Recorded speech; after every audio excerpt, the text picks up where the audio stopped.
So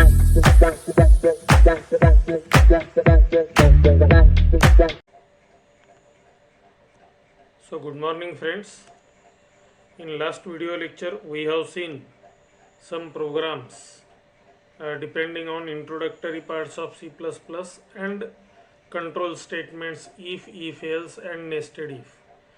Now in this today's lecture we are going to cover up the looping statements of C++ and some unconditional branching statements which are used in C++. So what are the different looping statements? There are three statements. One is for, one is while, and third one is do while. So first of all we will describe, or I will write program to describe for loop. Now just assume that I want to display all the numbers from 1 to 10. First of all I will save this program as for.cpp.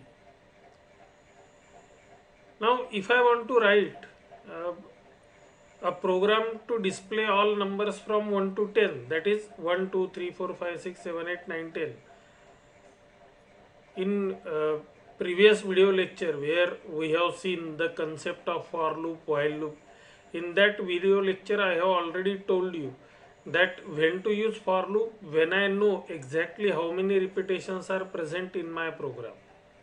So if I want to display values from 1 to 10, it means that there are 10 repetitions in my program. So if there are 10 repetitions, then it is possible to write this program by using for loop. Although it is possible to write the program by using while or do while, मैं बहुत बार ये बच्चों को बोलता हूँ कि जो भी प्रोग्राम मैं फॉर लूप से लिख रहा हूँ वो आप while लूप से लिख के देखो. By using this procedure, your logic will be developed. So first statement is again hash include iostream.h, then hash include conaio.h, then void main. Now I want to display all numbers from 1 to 10. So how many variables are necessary? Just I want to display the numbers. So one variable is sufficient, that is I suppose. So I is the variable whose initial value is 1. It is incremented by 1 every time, and then you have to print the value. Then CLR SCR. Sorry. Here I will write for loop. For I is equal to 1, I is less than or equal to 10. It is given that I have to display all numbers from 1 to 10, and then I plus plus. What I have to do? Just I have to display value of I, and then I will display NDL. Either you can use in double quotation /n, or you can use direct statement NDL to go towards beginning of the next line. अगर मैं ये use नहीं करता हूँ तो पूरा result मेरा एक ही लाइन पे आएगा, और अगर मैं NDL या डबल कोटेशन में /n जो हम C में यूज़ करते थे वो अगर मैं यूज़ करता हूँ तो हर एक वैल्यू मेरी डिफरेंट लाइन पे डिस्प्ले होगी. Our program is over. So first of all I will save this program and now compile it, execute it. So see, 1, 2, 3, 4, 5, 6, 7, 8, 9, 10. So it will display all the numbers from 1 to 10 by using for loop. Now how this program is executed? Initial value of I is equal to 1. After this, check whether value of I is less than or equal to 10 or not. So initially it is 1, so definitely it is less than or equal to 10. If it is less than or equal to 10, then cout I and NDL. So it will display 1. NDL means your cursor will be displayed on to next line. After execution of this, there is I plus plus. Get ch is out of for scope. Why? Because there is no opening and closing curly brace given after for loop. So if there is no opening and closing curly brace, then it means that there is the only one statement which is depending on that for loop. तो पहले आई की value 1 थी, उसको print किया, अब 2 हो गई. Again check whether 2 is less than और equal to 10. yes, then print 2, value becomes 3. 3 is less than or equal to 10, print 3, value becomes 4. Like this for loop will be executed 10 times. After displaying 10, what will happen? Value becomes 11, and whether 11 is less than or equal to 10, no, condition is not satisfied. So your for loop terminates. Terminates means what? The statement which is immediately followed by this for block will be executed. तो मेरा कौन सा statement execute हो रहा है? Get ch. This is one program. Now same program may be used to display values from 1 to 10. Also display addition of all the values. Means मुझे 1 से लेके 10 तक पूरे नंबर्स तो प्रिंट करने ही है, लेकिन उसके साथ ही मुझे इन नंबर्स की एडिशन भी प्रिंट करनी है. तो एडिशन प्रिंट करने के लिए मैं क्या करूंगा? एक वेरिएबल लूंगा. Just assume that variable is sum whose initial value is 0. अब यहां पे पहले क्या प्रिंट हो रहा है? C out i means 1 print हो रहा है. Immediately add this value to variable sum. तो after first execution value of sum becomes 1, i becomes 2. After second execution value of sum becomes 3, i becomes 3. After next execution sum becomes 6, i becomes 4. Like this, it will automatically increment the value of sum by adding each value of I into it. Her I की value अगर मैं सम में add करते जाता हूँ तो definitely I will get the result that is summation of values from 1 to 10. और इसको मैं प्रिंट कहाँ करूँगा? फॉर लूप के बाहर, क्योंकि मुझे सम एक ही बार प्रिंट करना है. तो यहाँ पे मैं लिखूँगा addition of all numbers from 1 to 10 is sum. अब देखते हैं कंपाइल करके क्या रिजल्ट आता है. सो 1 to 10 तो प्रिंट हुआ, उसके साथ ही 1 से लेके 10 तक जो नंबर्स है उनके एडिशन भी प्रिंट हो गई.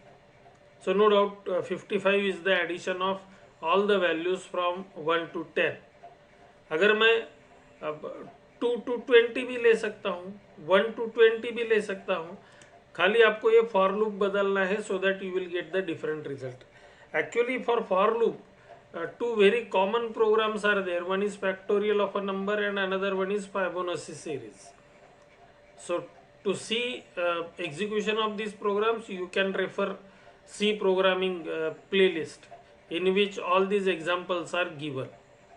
Just what you have to do, instead of using printf, you have to write C out, and instead of scanf, you have to write C in. Otherwise, entire program is same. वहाँ पे stdio.h है, यहाँ पे iostream.h. So this is my first program by using for loop. अब इसी programme को मैं save as करता हूँ और उसको नाम देता हूँ while.cpp. while1 देता हूँ, ऑलरेडी है एक प्रोग्राम. सो while1.cpp. अब मुझे क्या करना है? अब मुझे फॉर लूप यूज नहीं करना है. Now I want to use while loop. Program same रखेंगे हम. Okay, it is better that program should be same, that to display values from 1 to 10 and also display addition of these values. So integer I sum is equal to 0. अब मुझे for loop use नहीं करना है, मुझे क्या use करना है? while loop use करना है. तो पहले देखिए for loop कैसा था, यहाँ पे मैं साइड में लिख लेता हूँ. for I is equal to 1, I is less than or equal to 10, I plus plus. While loop का सिंटैक्स अगर आप देखोगे तो वहां पे खाली एक कंडीशन रहेगी, while condition then block. If you see this for loop carefully, then first part I is equal to 1 will be executed only once.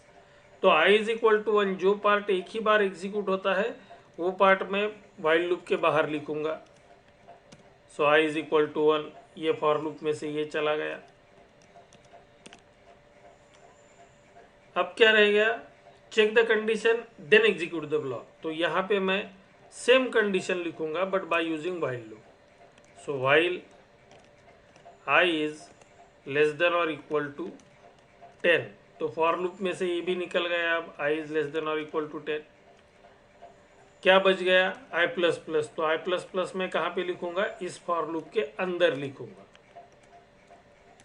तो पहले तो मैं i की वैल्यू प्रिंट करूंगा, सी आउट i इंडियल, उसके बाद लिखूंगा same thing, sum is equal to sum plus i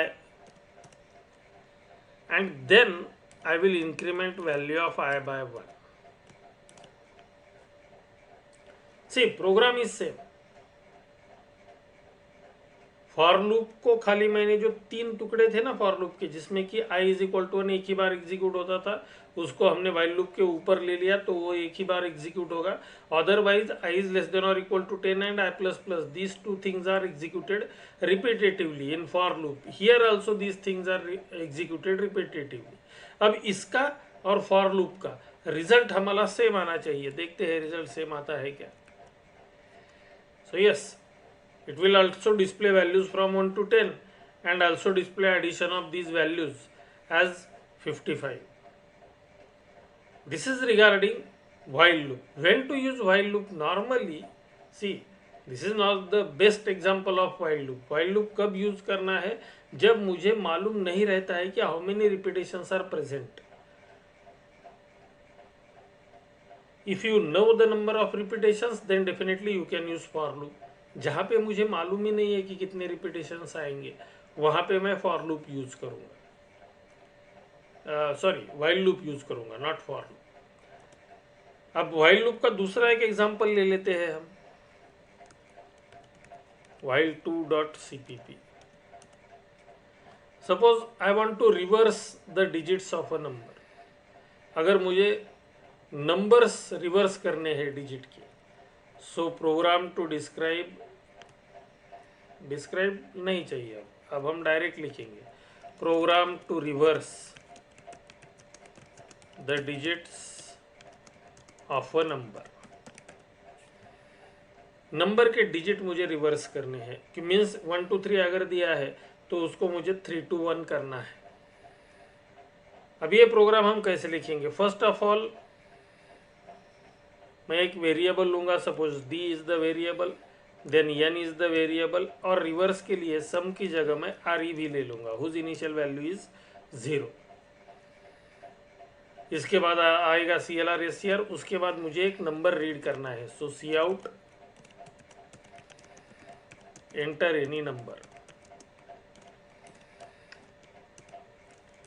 then cn n। अब मुझे n को रिवर्स करना है। रिवर्स करना means what, see 123, how this number is represented in decimal number system, this number is represented as 3 into 10 raise to power 0 plus 2 into 10 raise to power 1 plus 1 into 10 raise to power 2।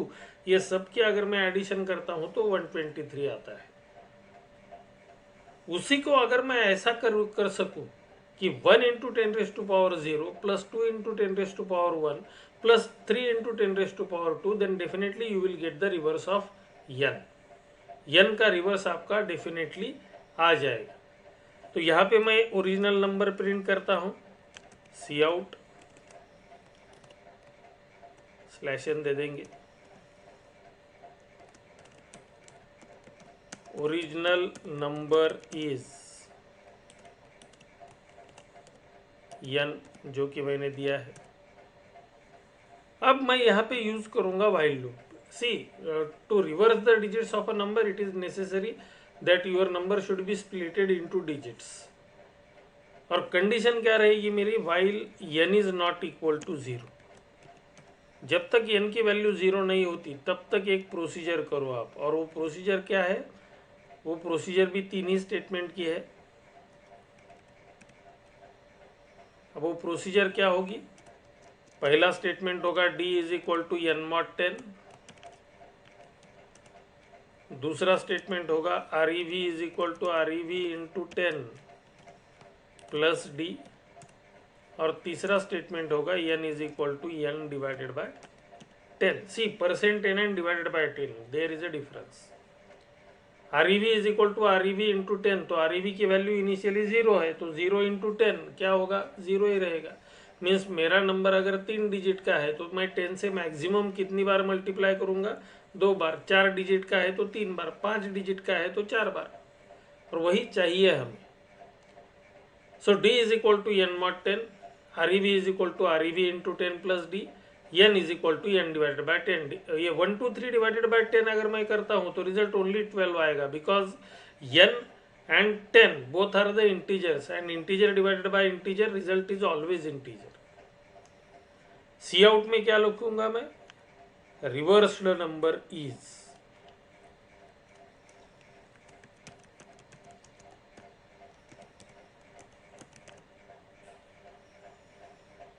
सब नहीं है, यहाँ पे हमारा variable क्या है, REV. Save कर लेता हूँ इसको, प्रोग्राम को कंपाइल करेंगे हम. सॉरी, एक रह गया, सेमीकोलन कहाँ रह गया, सी आउट, सॉरी पैरेंथेसिस नहीं है. Compile it and then execute it. Suppose my given number is 1423. What should be my result, 3241. So original number is 1423, reversed number is 3241. So yes, my result is correct. This is regarding while loop. Now what is difference between while and do while? दोनों same ही है. do while में क्या होगा, मैं इसी programme को save as कर लेता हूँ. वो भी प्रोग्राम है ऑलरेडी यहाँ पे, तो मैं do while 1.cpp नाम से सेव कर लेता हूँ. सी, अगर यही प्रोग्राम अगर मैंने डू व्हाइल से लिखा तो क्या करना है, मुझे कुछ भी नहीं करना है, इसको उठा लेना है, इसको यहाँ पे लिखना है,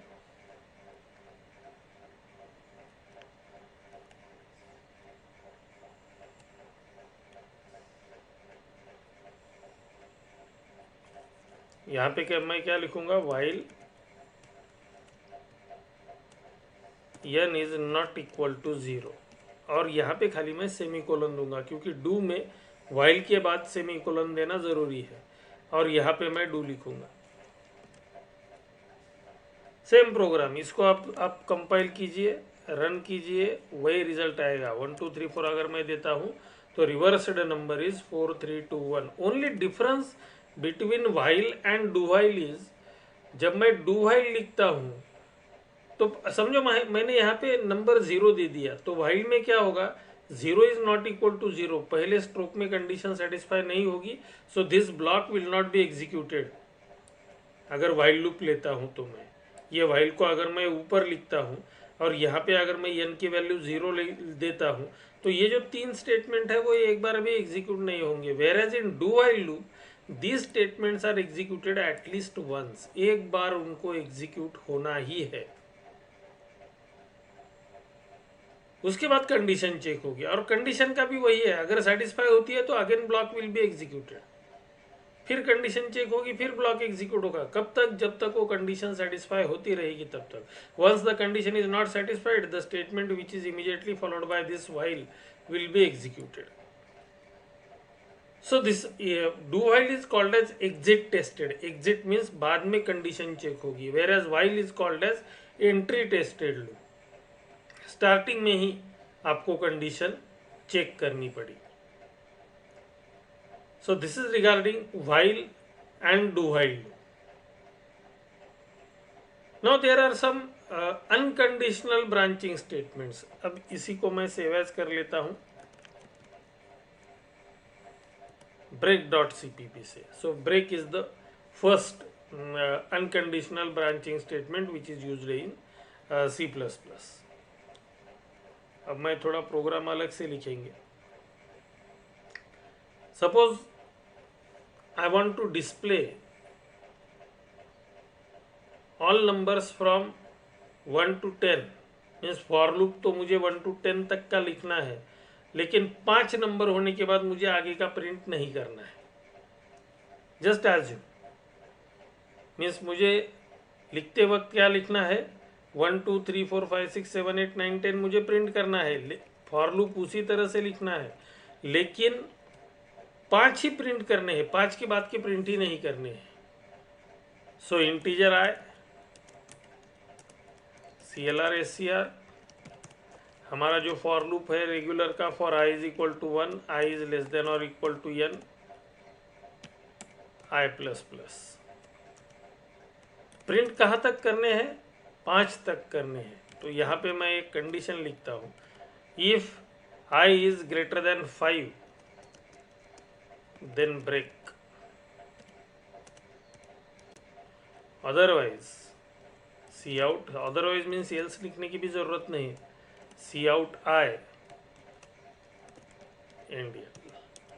अगर मैं इफ नहीं लेता हूं तो definitely it will display all values from 1 to 10 जैसा कि हमने पहले फॉर लूप के प्रोग्राम में लिया था। लेकिन यहाँ पे क्या होगा, वैल्यू तो 1 से लेके 10 तक जा रही है आई की, लेकिन हमने उसमें एक ऑब्स्टेकल डाल दिया, वो यहाँ पे कि आई की वैल्यू जब ग्रेटर देन 5 हो जाएगी ना तो ब्रेक कर दो। ब्रेक कर दो means what, terminate this for loop, ये फॉर लूप को पूरी तरह से टर्मिनेट करो, बाहर आ जाओ फॉर लूप के। तो इस प्रोग्राम का रिजल्ट क्या आएगा, it will display numbers from 1 to 5 only, not 1 to 10। So program to describe break, compile कर लेता हूँ मैं, इसको रन कर लेता हूँ। अब आप अगर यहाँ पे देखेंगे तो it will display only values from 1 to 5। अब ये 5 तक ही क्यों आया, मेरा फॉर लूप तो 10 तक है, लेकिन मैंने अंदर एक कंडीशन डाल दी कि if value of i is greater than 5 then break. This is example of break statement. उसके बाद आता है कंटिन्यू। तो दूसरा एक, इसको मैं कंटिन्यू .cpp से सेव करता हूँ और program to describe continue. Now अब कंटिन्यू स्टेटमेंट में हम क्या करेंगे, फॉर लूप यही रहने देंगे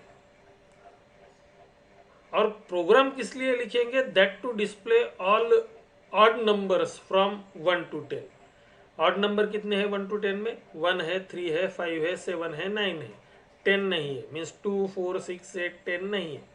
तो 1 प्रिंट होना चाहिए, उसके बाद 2 नहीं, 3 प्रिंट होना चाहिए, उसके बाद 4 नहीं, 5 प्रिंट होना चाहिए। इस तरह का कहीं मुझे प्रोग्राम लिखना है तो मैं यहाँ पे खाली ये कंडीशन चेंज करूँगा। मुझे ऑड नंबर प्रिंट करने हैं, मीन्स इवन नंबर प्रिंट नहीं करने हैं। तो मैं यहाँ पे लिखता हूँ if i mod 2 is equal to 0, if i mod 2 is equal to 0 then instead of break मैं यहाँ पे लिखता हूँ कंटिन्यू। अब ये कंटिन्यू क्या करेगा, एक्चुअली फॉर लूप कहाँ से कहाँ तक है, फ्रॉम दिस ओपनिंग करली ब्रेस टू क्लोजिंग करली ब्रेस, मीन्स यहाँ से ऊपर जाना चाहिए i प्लस प्लस के लिए। लेकिन ये कंटिन्यू स्टेटमेंट क्या करेगा, ये अगर एग्जीक्यूट होता है तो यहीं से ऊपर जाएगा। So what is initial value of i, 1, whether i is less than और equal to 10, yes. If i mod 2 is equal to 0, no, 1 mod 2 is not 0, it is 1। तो कंटिन्यू एग्जीक्यूट होगा क्या, नहीं होगा। C out i means 1 print करेगा, उसके बाद आई की वैल्यू क्या होगी 2, 2 इज लेस देन और equal to 10, yes. If i mod 2 is equal to 0, yes, 2 mod 2 is 0, then continue. Continue means यही से लूप में कंटिन्यू करो, नीचे जाओ ही मत। तो इस प्रोग्राम का रिजल्ट क्या आएगा, it will display all odd numbers from 1 to 10। So will see this. So yes, 1, 3, 5, 7, 9, these are nothing but the all odd numbers from 1 to 10 by using continue statement। इससे पहले जो हमने लिया वो ब्रेक स्टेटमेंट, उससे पहले डू व्हाइल, उससे पहले लिया था हमने व्हाइल, उससे पहले लिया था हमने for loop. So these are the some programs which are related with control statements। So thank you for watching this video। If you like the video then kindly share the channel with your friends। Thank you very much। Tomorrow we will see next topic।